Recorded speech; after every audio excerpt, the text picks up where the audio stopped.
Cool. A very warm welcome to Dan Really Likes Wine, presented by Pick and Pay, and welcome, shuffling his way elegantly into Shard, somebody who, if you have ever eaten a meal in Johannesburg, you will have eaten from, because he really is that well established. He's part of the furniture of the Johannesburg culinary scene, and I find him at his new and rather dashing and hip and happening wine bar in Parktown North. James Diack, welcome to Dan Really Likes Wine. How's Dan? How are you? Lucky to have you back. I haven't seen you in a while. Obviously, the last year's played a little bit of a sort of put a damper on me meeting you. Well, seeing you again. I met Dan the first time ever at a Boston family tasting at Coops. Correct. And we've had a great relationship since. I used to love coming down to Coops, as did so many people in Parkhurst, because it did so many things. It had a real family feel. You always felt that you were welcome. Particularly, I don't know if you've still got him, but you used to have this mad Zimbabwean sommelier called Lovemore, who basically hug you and kiss you when you arrived and give you amazing wine. And it did have amazing wine, and it did have fantastic food, which is a great combination. Before we get back into food and wine, which is, of course, the heartbeat of what you do, tell me about the last year and a half, because for the restaurant industry as a whole, it's been so challenging. How's it been for you, James? Look, Dan, we took a hammering. We really did. In theory, I lost 3 of my 4 restaurants. We've managed to re-establish ourselves at Coops. We've started a new brand called Antonym. Antonym is our wine bar, which is completely the opposite you'd expect from a wine bar, because we wine crazy, but we have fun.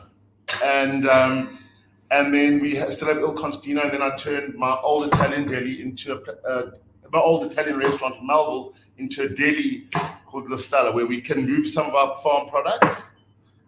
Because the truth is, we had 4 restaurants. The pigs don't stop growing, the ducks don't stop growing. We stuck with the product, so we've had to evolve. It's had to be on your feet, change your mind every day, kind of stuff. You mentioned the ducks and the pigs still growing. A big part of who you are and the identity of your restaurants is so much stuff. You would have foraged for that or farmed it that morning, and it would be on a plate in your restaurant at dinner. Pretty much. So we get 4 deliveries a week. We take 1 delivery on a Monday. We take one on a Wednesday. We take a Friday. Then we get one on a Sunday. So it is all fresh and happening. But to be fresh and happening, things have to be growing and things have to be working. And having one restaurant, and I literally turned myself into a pizza delivery guy for 4 months. I used to come in and bake muffins with the sideshow of the laws and everything, because you weren't allowed to have an oven on while your coffee machine was on. I don't get it. COVID was terrified of the combination. Yeah. A muffin and coffee. That was it. Anywhere that bans chickens and flip flops, they COVID on top of it. But I have been really blessed in the sense that I didn't lose my key staff. And guys like Lovemore and Fabio, who'll come explain the food now, and a lot of people stuck by my side through a lot of tough times. We as a family, as we did the best we could for everyone. And then we opened this because I've always wanted a wine bar. Tell me about this love of wine, because everywhere I've gone where you have been involved, the wine list has played such a starring role and given some pretty awesome food a good run for its money. Where does that wine passion come from? So I studied winemaking for a year. And then due to my bad attendance, me and the Dean of Stellenbosch agreed that I should never reapply. And at the time, I had a really, really pretty girlfriend in Stellenbosch. And I decided no one leave Stellenbosch, but now I'd been kicked out of the main event. So that's when I ended up at the RCA as a culinary school. Well, it wasn't a bad transition, because you're now the man behind this terrific selection of restaurants that are starting to come back to life. Antonym is the kind of space that we haven't seen much of for a long time in Johannesburg. I know in the last little while there have been a couple of little wine bars pop up, and I think that speaks to a demand for such things. But this looks like a space where, with your wine background, with your love of food, it's got the feel of a passion project. It's an absolute passion project, but what I really do love about Dan, and where I'm so enthusiastic about it, is it's allowed people to come, and as I said, what we do here is we line price our wine. So we only work with one producer at a time, and with that we between myself and Lovemore, what we've done is we've said, okay, every glass in the entire range is the same price. Every single glass. So every single glass. So that you can drink a 500 rand bottle of wine for 65 rand, and the whole idea is I want people to choose things they haven't had. I don't want people to shop our price, because in a time like this, we've also kept our markup down to 1.75 as in the calculation of our pricing. But I think people need to have fun again, Dan. I really do. And I think coming to a wine bar and we pour at 125, so you can basically have full glasses of wine, but you can drink 4 wines that you might never drink in your life. I love that, because a big part of what we really try and push on this show is that sense of adventure with wine, because a lot of people, with price often being the reason, are a little hesitant. Well, I'm not going to try it, I've never tasted it. I'm not going to try a different grape because I know the one I like. This gives them the opportunity to break free. And also with that comes the absolute joy of the fact that we do have so many different ingredients from our farm and such great suppliers who have supported us through lockdown. A lot of my suppliers have been amazing. That we change the menu bi-weekly, or we found this supplier and his white wine works amazingly well with mussels and chorizo. We have the chorizo, I have nowhere to get the mussels, and we have a bit of fun. That's the idea behind it.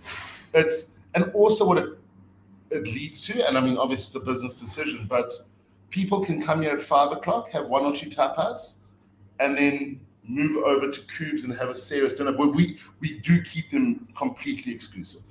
Antonym and Cubes, even though they are 5 meters apart, are not the same restaurant at all.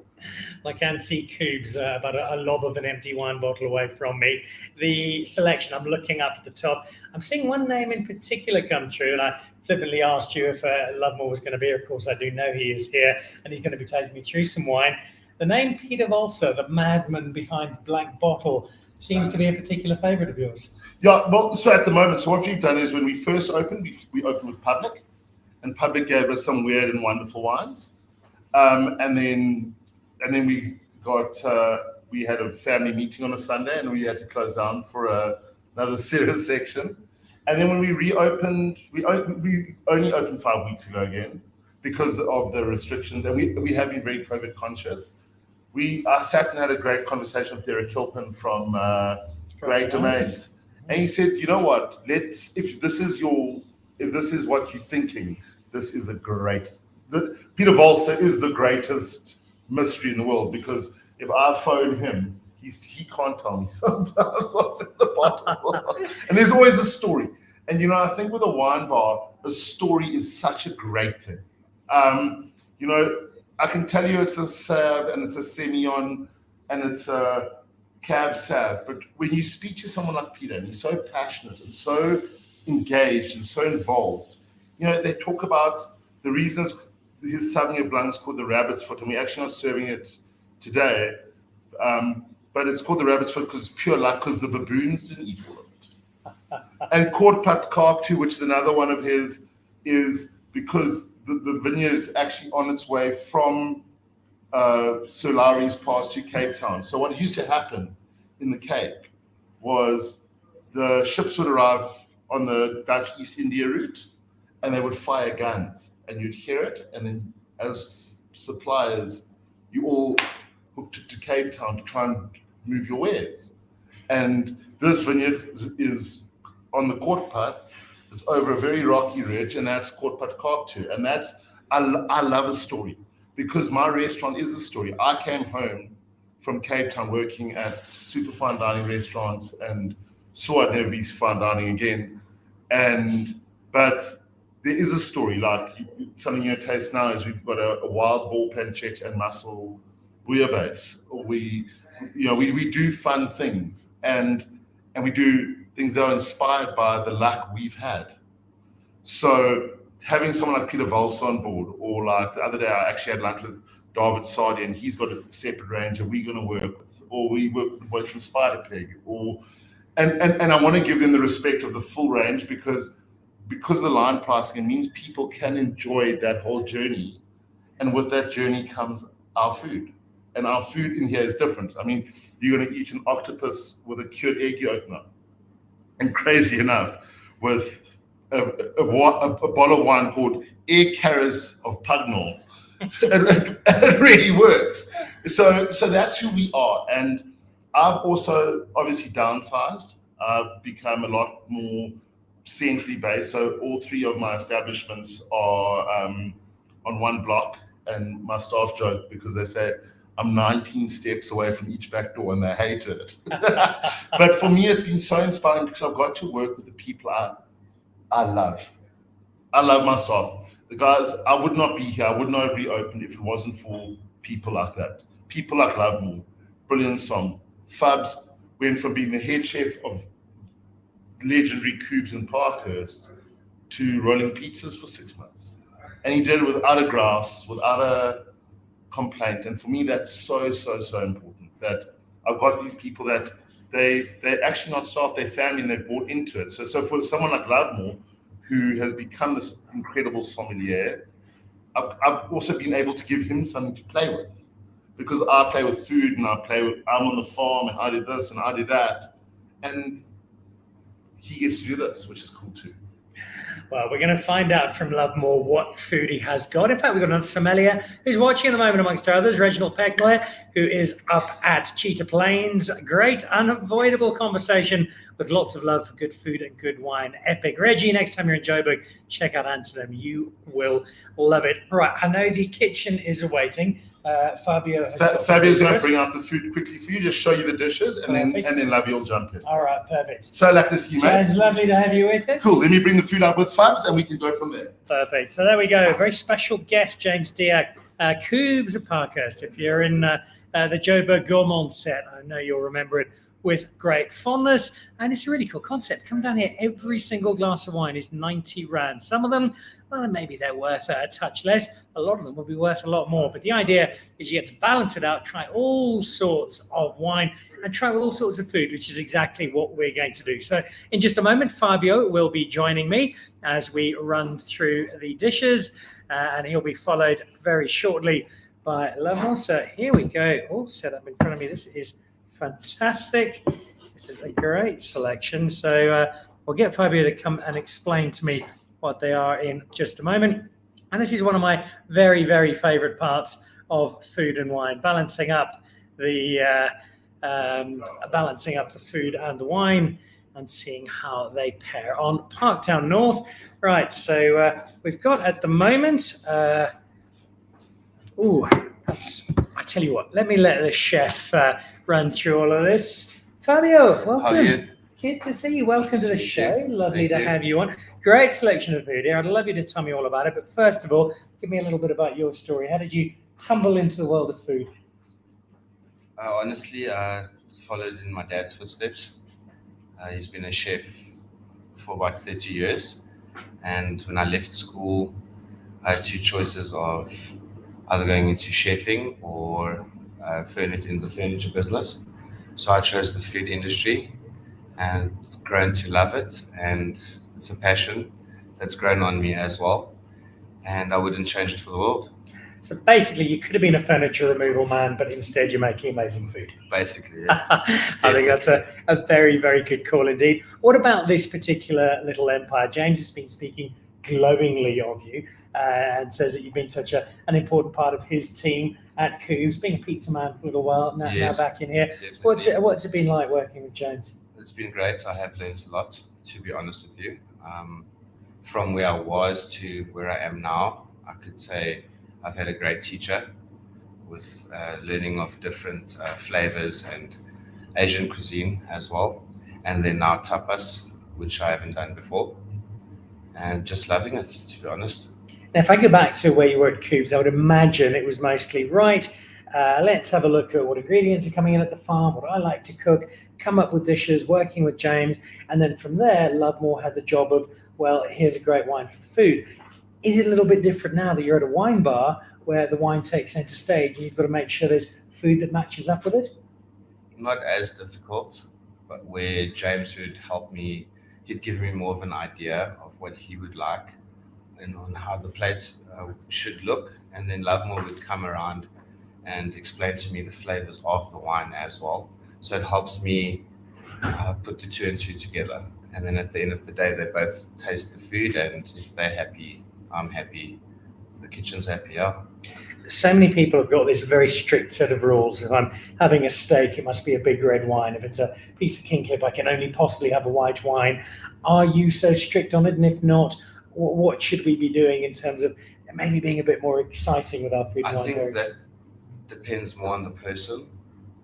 Where if you have a steak, let's say you don't feel for red wine, I think you could have a glass of white wine maybe, or depending on the person, on who you are.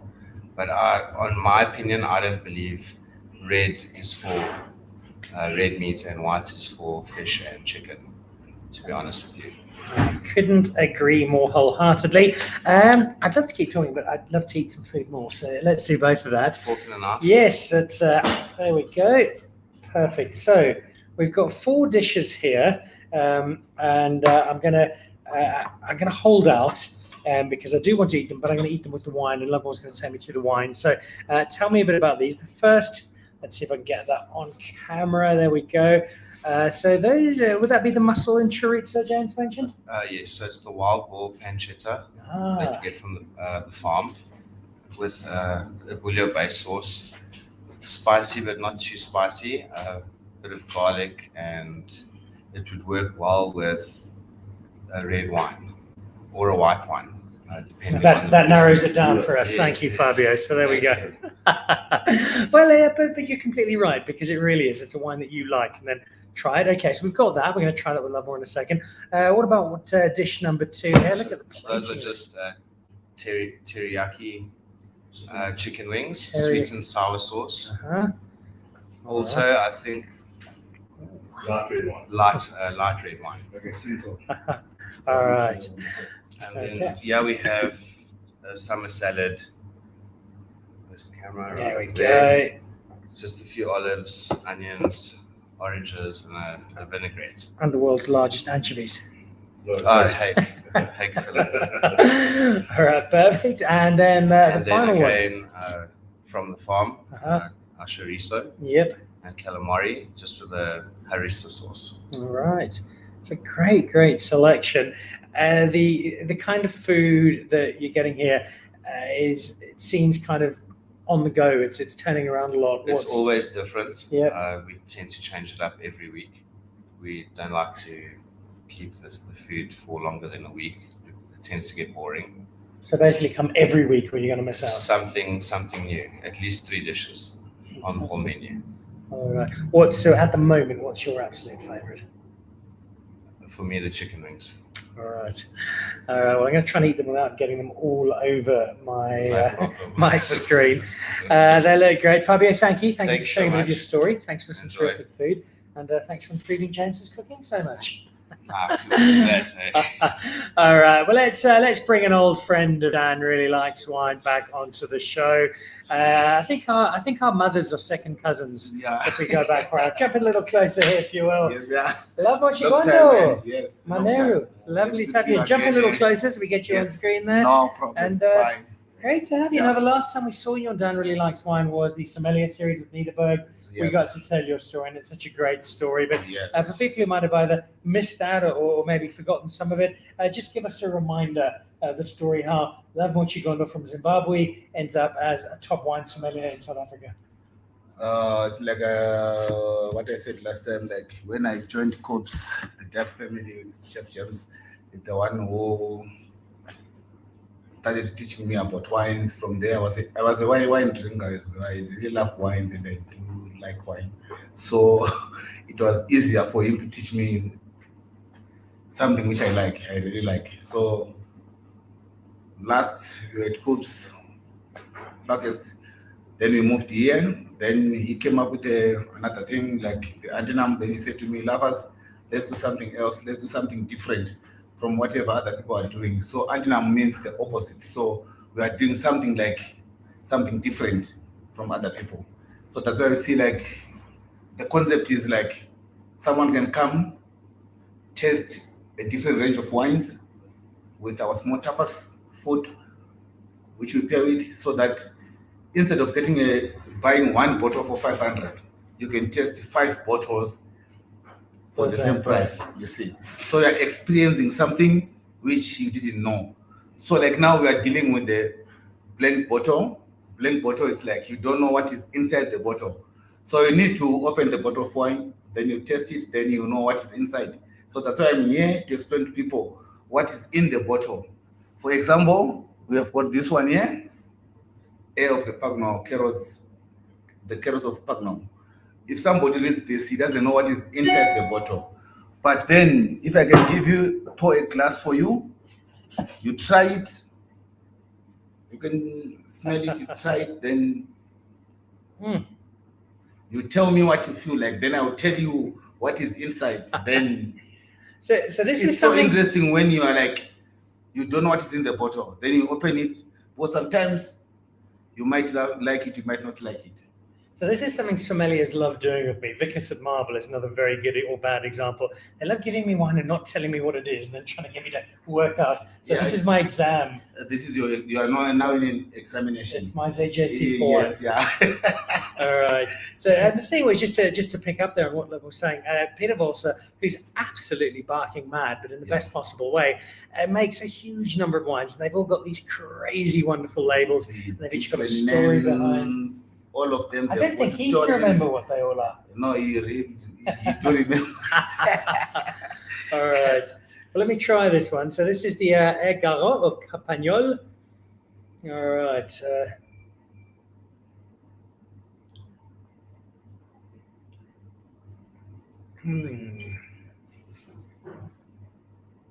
It's a white blend.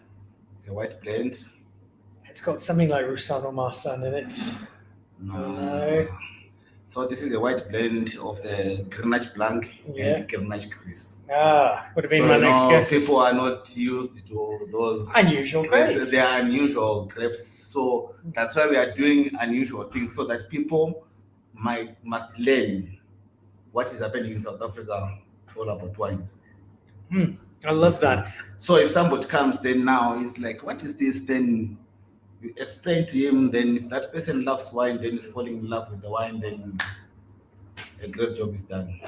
Well, I grabbed pass me that bottle, if you will, the Air Garot. Grab your glass, Mr. Chigondo, Sekuru Chigondo. So there you go.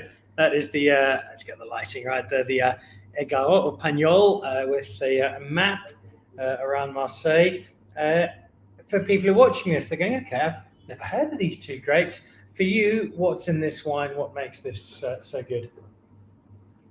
Now you see, it's like on the nose, it's giving you those pear, apple flavors, and on your palate, it's coming there with that spiciness on the palate.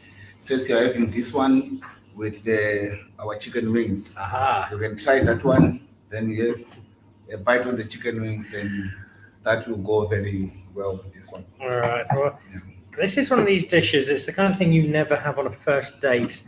Chicken wings and ribs. They're not easy to eat very elegantly. Yeah.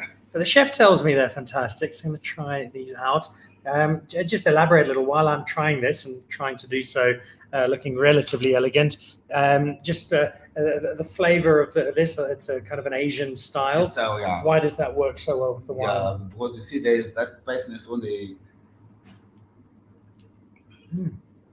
Then when you have a sip of your wine, then...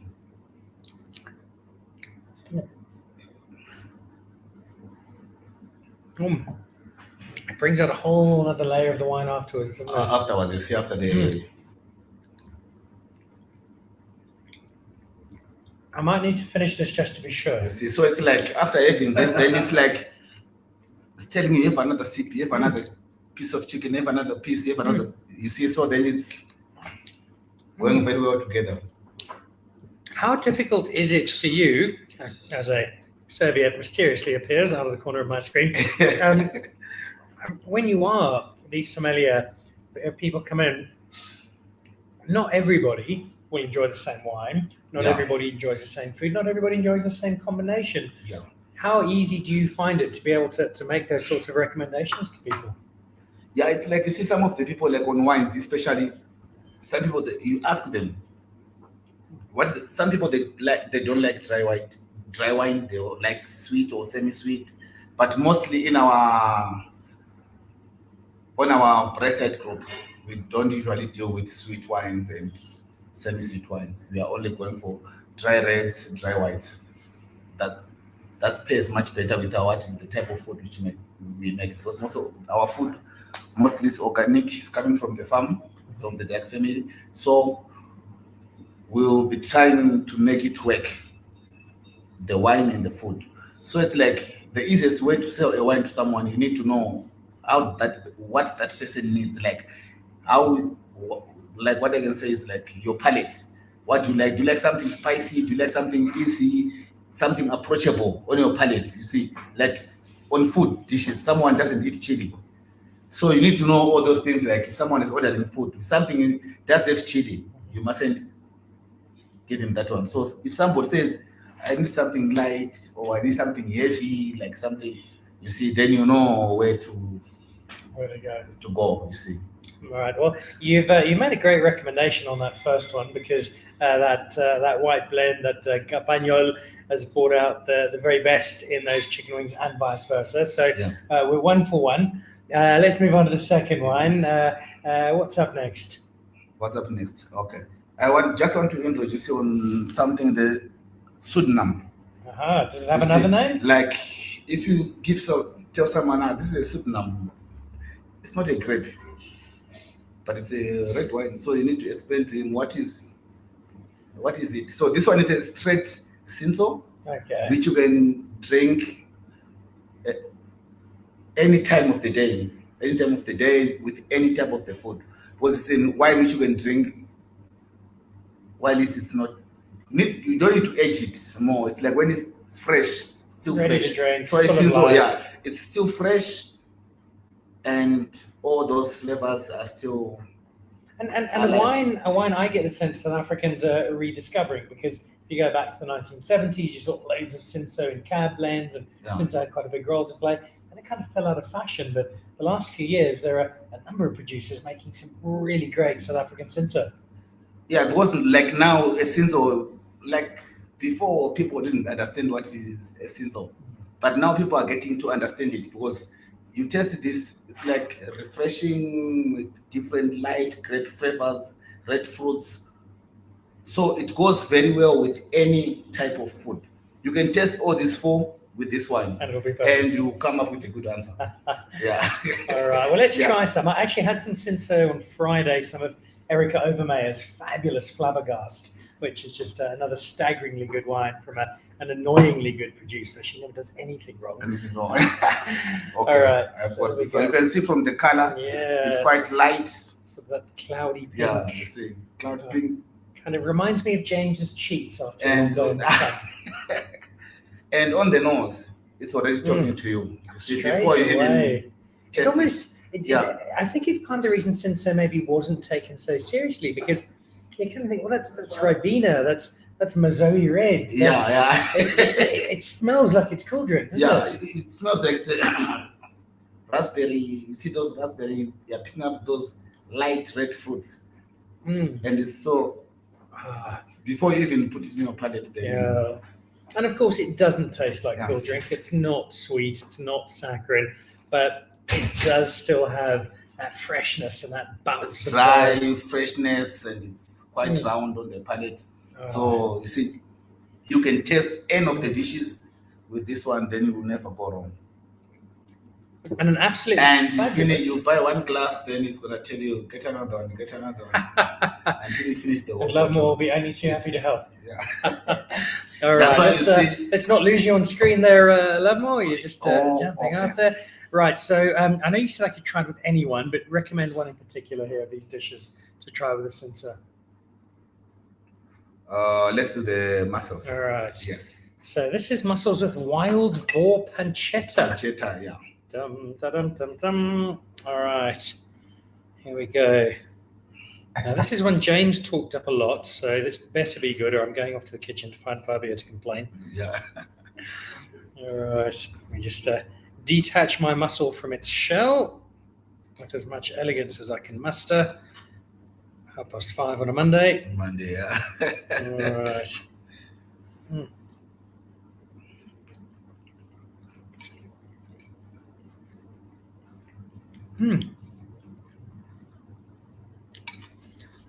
James spoke about how you aim to have fun here, and it's this kind of dish with this kind of wine. Cinso is playful anyway. Anyway, yeah, This kind of dish, you play look and around you with think, a lot of dishes. you know, what on earth is a wild really boar works out. done falling into a bouillabaisse? But that sort of rich saltiness. This is inspired. Well done, Fabio. Can I have one more mouthful just to be sure. And then, of course, it's the interesting part. It's trying the wine afterwards. And that's such a cool part of food and wine, isn't it? Yeah, exactly.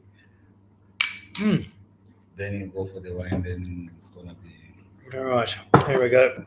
This is the big call. So that dish is lovely. The wine was great first up.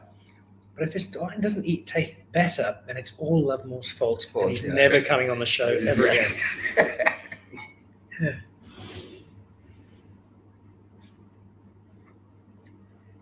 Oh, it almost, because of the spice there, it almost puts a little bit of fizz in. Fizz, yeah. Not a bad way, but kind of where on the nose you've got those raspberries, the wine instead is more sour cherry. And it's a fun pairing, isn't it? Oh, all right. Fun wine. Okay, so we've got the pseudonym, and that was a great addition. We're 2 wines and 2 dishes down. I have to say, so far, you're selling me on Antonym. I think I might come back here and fish trades. But we're not done yet. You've got to get 4 out of 4 because you're Zimbabwean, so I'll hold you to a higher... I must go... You need to surpass South Africans. Okay. And in fact, speaking of Zimbabweans, my mother is watching over in Northern Ireland. Tell Lovemore I'm delighted to learn of the family connections. A lot of drinkers in this family, but we were missing a sommelier. So you're now officially part of the family, according to my mother. And then Reginald Beck, my new favorite blog in South Africa. Cinso, unbelievably stunning. I would agree with you there, Reggie. All right, 2 wines down, Mr. Chigondo. What's number 3? Number 3, we are going to one of the best one here. Let's do this one here. Epileptic inspiration. So this is 100% straight Semillon. Okay. It's also one of the unknown grapes in South Africa, but still people are getting into it. One of them. So if you look there, you'll see a scan of a brain, and that almost certainly refers to the title, Epileptic Inspiration. But what I would do is go onto the Blank Bottle website. You'll need about 6 days, given the number of wines that Peter has and the stories behind them. But this is a man who once came up with a name for one of his wines. I don't know if you know this, Lovemore, based on the fact that his neighbours thought he was burying one of his children in a shallow grave in the next door garden. It was in the front page of the newspaper. It's a true story. Only could happen to him. 100% Semillon. We tend to see more Semillon as part of a blend than actually on its own, which is a shame because Semillon is fantastic. Although we are seeing more old vine Semillon, particularly from places like France, a little bit of Semillon Gris. This wine, why does Lovemore Chigondo think it's worthy of a glass? You know, usually I chose this wine on these dishes because of, you see, ladies, you need to accommodate women. Like the flavors, the perfume on the nose. You see, ladies, they like something. Each and every minute you pick up the glass, the aromas are changing now and again. That perfume on your nose. So it's like telling you to keep on drinking. You can have it without food or with food. It's quite... I've got to be honest. It goes very well with those dishes like fish. Which I think we'll try in a moment. For lunch, then we're going to try. Lunchtime, it's sunny, like in summer. In summer, it's sunny. You feel like a glass of wine, something light, not heavy. Then that's a very good glass of wine to have. I'll tell you what, I don't think it has to be remotely gender prescriptive because I'm loving this, perfume and all. Yeah, that perfume, you see, like women, they like things. Women and men, I'm loving it. I'm loving it. You're loving it. And I think I'm going to love it. Am I right in saying I should try it with this fish? With the fish. All right. So this is some hake, which I suspect, named James, has been caught down in the Spruit here in Parktown North. All right. So it's a garden salad, but one that's got a little bit of hake to dress it up with. And that Semillon's lovely and crisp and fresh.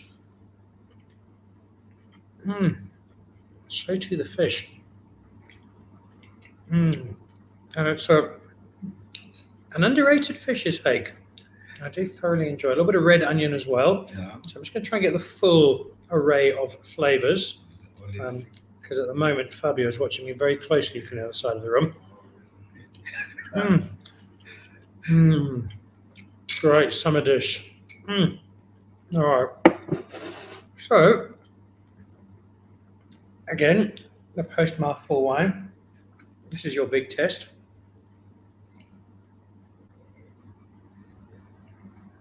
And there, because I've got a little bit of the olive, that in particular just lifts the fruit a little bit, just brings it out a bit. Yeah. It was already lovely, but it's just elevated it ever so slightly, and that really is the fun of food and wine, especially at Antonym when you can do it at 90 rand a glass. Clearly, James has got his maths horribly wrong. Just don't tell him. Come and drink lots. Yes, it'll cost him a fortune, but it'll be worth it for us. All right. 3 out of 3. Again, great. And the fact that you get to try it. For me, often, if I have somebody who only drinks Sauvignon Blanc, and we shouldn't have friends like that, because if they only drink Sauvignon Blanc, they shouldn't be our friends. But occasionally it's like family, you have to keep them. But this is a great way to get people to extend beyond the Sauvignon Blanc boundary and try and get them off just drinking Sauvignon Blanc at 1 degree Celsius and get them into drinking something that's got a little bit more to it. And this is a great step in the right direction. All right, 3 down from Mr. Volsa and blank bottle. 1 more to dazzle me with, Lovemore. What is it? Now we're going to the big one. Okay. All right, so back to red. Hot red, this is but why? Like the last one, okay. So that they can see the... There we go. Let's get it up there. Is it showing? There we go. But why? So that's the name of this particular one. Do you know why it's called that? So this is like it's a small boy, but it's not a very big boy, but it's a medium small boy. It's a straight Cape Safe. This one. And I think I know what the name comes from, because my son, who's 5, but Daddy, why? Why, Daddy? Why, Daddy? Why? Yeah, you see, you need to know the reason why. Then you must explain. Right. Just to be clear, it's not a conversation we have over a bottle of Cabernet Sauvignon. He's 5 years old, so obviously he drinks Cinsault and Grenache, the lighter stuff. He'll get to Cabernet Sauvignon when he's 6. Now we're getting to a big one. You see, so... All right. Do we know what vintage this is, out of interest? Does Peter ever say his vintages on his wine? This one is this is the 19 vintage. All right, 19 okay, so it's had a little bit of time. Still quite fresh. It's not aged yet. Like 12 months in barrel, it's not more than. Yeah, you kind of if you distill the nose of that Cinsault and really ramps it up a bit, it's got that. It's just more intense. So you can pick up. It's not that heavy. It's quite a light Cape Safe with those flavors. I think where this is going to go, because you can definitely feel it kind of coats the edge of your palate with a bit of tannin, and it is still early-ish on in its life, but I think it's going to come to its fore in the next dish, which is, again, I love the fact that this is what you and Fabio together with your joint assistant James have come up with, because I'm spotting some seafood, and yet this is red wine, and immediately... Seafood, and there's chorizo inside there. Brilliant. So there's that spicy chorizo, and the seafood, then it's gonna work very well with the red wine. Most people, they don't believe with seafood and red wine, but the spicy chorizo, they played around with the squid heads and the calamari tubes and the chorizo. Okay, so here we go. There's a bit of squid, a bit of chorizo. And this is the kind of dish, if you're at home, and taking nothing away from Fabio and James, who are 2 people with gifts I can only dream of, but this is the kind of dish where you can make a version of it, and obviously a very elementary version, but you make it at home. You throw together calamari rings and some chorizo. It looks like you're being cool and exotic and clever and amazing, and you won't get it quite as good as this, probably, unless you're David Higgs watching this somewhere in Dubai on your latest holiday. But you'll pull off something that's just interesting and exciting and has so much fun with wine. So try that for your next dinner party. Here we go. That's why it's called the antonym, the opposite. You see, something which you don't expect, but you love it at the end. No, Good results from something different. great. And I cook with a lot of treats at home. I love it. So it makes sense. Yeah. That sort of paprika oil coming Coming through. through, you see. And I'm going to have one little mouthful purely for the purposes of research and not because I'm just greedy. And then I'm going to try with the wine. Right. One final test. And it does with food what I feel wine must always do when it's done well in a blend, where you've got distinct flavors. You don't have too many, so it's not this dish of chaos. Yes. But neither of them is overpowering the other. And when we had the white blend earlier, for instance, neither of the grapes was overpowering the other one. And it's a great, when you got that concept of the food coming together, the grapes coming together, that's when you've got it just right. All right. Okay. This is your last test, Lovemore. This is the last one. And this is to see if I'm coming back again next week. All right. This is the Cabernet Sauvignon. And I really think just that oil coming out of the chorizo in particular. And it does exactly what I thought. It's just softened those tannins a little bit. The tannin is dropping down the fruit is coming up, then the tannin is going down. Then it's quite smooth on your palate. Then it's like, have more, then you keep on. Have more, love more. Oh dear. Look, it's been a terrific selection. More importantly, it's just been great hanging out with you again, Lovemore, because I really admire what you do with wine and how passionate about it you are. And together with Fabio, you and James put together something special here. I'm going to say thank you. I'm going to drag James in for one last moment because I want a final word with him. But as we say in Zimbabwe, tatenda chaizvo sekuru. Aiwa, nesu tatenda zvikuru. Tisangana futi zvakare. All right. So if you don't speak Shona, that means thank you very much for the amazing wine, and you're looking younger than the last time I saw you. All right, let's jump James back in here just for a final word before we wrap up on this evening's edition. We've had the opportunity here to do exactly what you promised me we'd do: drink a few glasses of great wine, have a few great small dishes of food, and really enjoy the experience. Look, I think for me, what I love is I have, as I said earlier, I have a team that very, very, very few people have. And the fun I get to have with them is we grew together. When Lavi started working with me, I was 26 years old. And Lovemore, as you can hear, Lovemore and Fabio is having a quick chat about their amazing achievement for the night. But give me 2 seconds. I see you close the front door because there's some traffic noise. All right, we'll get James. 2 seconds. And back. There we go. Front door's closed. Sorry, we do work on a busy street. But I think, it is my whole journey with these guys, and we've worked together for so long and so closely that it sounds a touch arrogant, but it actually just makes life so easy. I say it. I work in the kitchen a lot with them. I do taste a lot of wines, lovely, but we just all on the same path. We're not trying to complicate things. And every flavor you've tasted here tonight and this afternoon is just simple. It's great ingredients, cooked really simply, served with a Kif bottle of wine. What more could you want? What more do you want? There's always that saying that you can't put lipstick on a pig because it's still a pig, and that's what we try and do. What we try and do is say, and we also try and make wine very approachable. And that's the whole line pricing idea of Antonym, where we're saying, please try something different, and funny enough, all the dishes are the same price. Every single one of them. Every single one of them is the same price. And we've worked it out because, look, Loves is here every night and he will sell you what's right for the glass of wine you've ordered.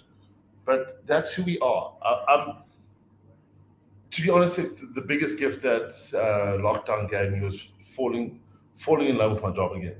Because I had 4 restaurants and I was running around and there was stress and as much stress as there is now, I've fallen in love with what I do, and what I do is I serve cool wine and great food. And you do it with a big smile on your face and a great team, not behind you, but beside you, which I think is important. Well, they're family. They are family. It shows. And I promise you, I couldn't. I'm not in any position to say that I could do it without them. Well, you've got another lovely addition to what's been a great collection of establishments you've given us, those of us who love food and wine over the years. This is Antonym. It's down in Parktown North. Look out for the Il Contadino corner, and next door is Coobs, and then here, this little spot. And what you're going to find is a selection of wine, and it might be Peter Volser, it might be David Sardi, it might be something completely different. But what it will be is an interesting range with a great selection of food to pair with it. And a guy called Lovemore, he'll sell you probably a little more than you were expecting to pick up when you first arrived. James, thank you for the hospitality, for the great food. Anytime, and it's so lucky to catch up with you. I haven't seen you. It has been far too long. It's been 2 years basically, while we all hid in our houses, and yeah, we here to have fun. All right. It's a whole different game to what it used to be, where you were trying to entertain masses of people. We said 45 people. We're COVID conscious. We are happy, and we are doing our thing, and we would love anyone to come down. Expect more Dan Really Likes Wine fans to be here, and expect me to be and Dan. particular charge. I shall be here, and be here very, very happily. And I shall be spending the next hour or so polishing off the rest of this wine, purely for purposes of research. This has been a really cool edition of Dan Really Likes Wine, presented by Pick and Pay, coming to you live from Antonym. It is on 4th Avenue in Parktown North. You can see the address there at the bottom of the screen, just to confirm where you need to be if you want to come through. And Coobs is right next door if you feel like a bit more to eat. But it's just a great experience. It'll allow you to try a whole lot of wine that maybe you haven't tried before, didn't know too much about, but now get the chance to experiment with. Later on this week, on Thursday, we are talking, I think we're talking Chenin Blanc. I'll have to confirm that. It's a busy month. Also, look out for my chat with the team from Wineish. That's coming up soon. Plus, a very special session with La Motte as they launch their brand new rosé in time for summer. I caught up with Edmund, the winemaker, down at La Motte last week on a sunny deck. We were swimming in that pool 8 minutes later. That's the Vin de Joie, adding to the resurgent offering of rosé that South Africa can now lay claim to. Forget Provence, say hello to the Western Cape. That does it for this evening. Thank you so much for joining us. I'll see you back again live on Thursday evening. But a huge thank you to James, to Lovemore, and to Fabio. And if you're in the Johannesburg area, come down, check out Antonym. I promise you won't regret it. Cheers. To join the Pick and Pay Wine Club, simply SMS your smart shopper number to 36775. It's absolutely free, and you'll get for yourself 3 times the smart shopper points on every bottle of wine bought. You'll also get a 20% discount on 10 different wines each month, a 25% discount on a case of wine, and a Magnum, some terrific competitions and invitations to awesome events.